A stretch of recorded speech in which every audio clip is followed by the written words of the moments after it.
ഇന്ത്യയിലെ ഏറ്റവും പ്രായം കുറഞ്ഞ നഗരസഭ അധ്യക്ഷയായി പാലാ നഗരസഭയിൽ ദിയ ബിനു പുളിക്കണ്ടം ചുമതലയേൽക്കുമ്പോൾ പാലായിലെ രാഷ്ട്രീയ രംഗത്ത് പുതിയ ചർച്ചകൾക്ക് വഴിതുറക്കുകയാണ്.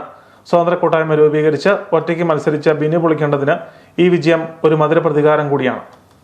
പാലാ നഗരസഭയിൽ കഴിഞ്ഞ 20 വർഷക്കാലത്തോളമായി ശക്തമായ സാന്നിധ്യമായ ബിനു പുളിക്കണ്ടം കഴിഞ്ഞ തവണ LDF അംഗമായി വിജയിച്ചപ്പോൾ 1 വർഷം ചെയർമാൻ സ്ഥാനം നൽകുമെന്ന ധാരണ കേരള കോൺഗ്രസിന്റെ കടുംപിടുത്തം മൂലം ലഭിക്കാതെ പോവുകയായിരുന്നു. പ്രതിഷേധം കൗൺസിലിൽ തന്നെ വ്യക്തമാക്കിയിരുന്ന ബിനു ഇത്തവണ സ്വതന്ത്ര കൂട്ടായ്മ രൂപീകരിച്ച് 13, 14, 15 വാർഡുകളിൽ മത്സരിക്കുകയും ബിനുവിനൊപ്പം സഹോദരൻ ബിജു പുളിക്കണ്ടം, മകൾ ദിയ പുളിക്കണ്ടം എന്നിവരും മത്സരിച്ച് വിജയം നേടുകയുമായിരുന്നു. നഗരസഭയിൽ ആർക്കും ഭൂരിപക്ഷമില്ലാതെ വന്നതോടെ സ്വതന്ത്ര കൂട്ടായ്മയുടെ തീരുമാനം നിർണായകമായി. ഇപ്പോൾ മകളെ ചെയർപേഴ്സൺ സ്ഥാനത്തെത്തിക്കാൻ കഴിഞ്ഞത് കാലം കാത്തുവെച്ച കാവ്യനീതിയാണെന്ന് ബിനു പുളിക്കണ്ടം അഭിപ്രായപ്പെടുന്നു. സ്വതന്ത്ര കൂട്ടായ്മയുടെ വിജയത്തിലൂടെ പാലായിലെ ജനം വിധിയെഴുതുകയായിരുന്നുവെന്ന് ബിനു പുളിക്കണ്ടം പറയുന്നു. രാഷ്ട്രീയത്തിൽ നഷ്ടപ്പെട്ട അവസരങ്ങൾ സ്വാഭാവികമായി തിരിച്ചു വരും തന്നെയാണ് എനിക്ക് ബോധ്യമുള്ളത്. പക്ഷേ ഈ വിജയം എന്ന് പറഞ്ഞാൽ ഞങ്ങളൊരു നിമിത്തമായി എന്നാണ് കരുതുന്നത്. ഞങ്ങളതിനു വേണ്ടി ശ്രമിക്കുന്നതിലുപരി ഞങ്ങളിലൂടെ പാലായിലെ ജനമാണ് വിധി എഴുതിയത്.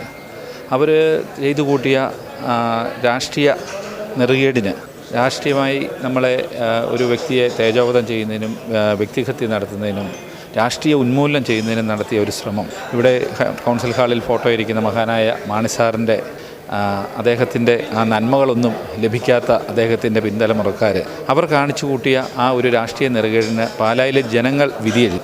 അത് ഞങ്ങളിലൂടെയാണ്. ഇവിടം കൊണ്ട് ഇത് തീരുന്നില്ല എന്നാണ് എനിക്ക് തോന്നുന്നത്. വരാൻ പോകുന്ന നിയമസഭാ ഇലക്ഷന് ഇതിലും വലിയ തിരിച്ചടികൾ ഈ രാഷ്ട്രീയ നെറുകേട് കാണിച്ചവർക്കുണ്ടാകും എന്നാണ് ഞാൻ പ്രതീക്ഷിക്കുന്നത്.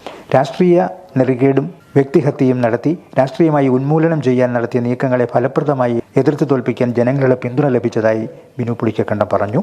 അടുത്ത നിയമസഭാ തെരഞ്ഞെടുപ്പിലും ഇതിന്റെ പ്രതിഫലനങ്ങൾ ഉണ്ടാവും. ജനങ്ങളുടെ പിന്തുണ നേടാനും സ്വതന്ത്ര കൂട്ടായ്മയിലൂടെ പാലായുടെ ഭരണ നേതൃത്വത്തിലേക്ക് ഇന്ത്യയിലെ ഏറ്റവും പ്രായം കുറഞ്ഞ ചെയർപേഴ്സണായി ദിയയെ എത്തിക്കാനും കഴിഞ്ഞത് ജനകീയ അംഗീകാരമാണെന്നും ബിനു പുളിക്കണ്ടം പറഞ്ഞു. Star vision news, Pala.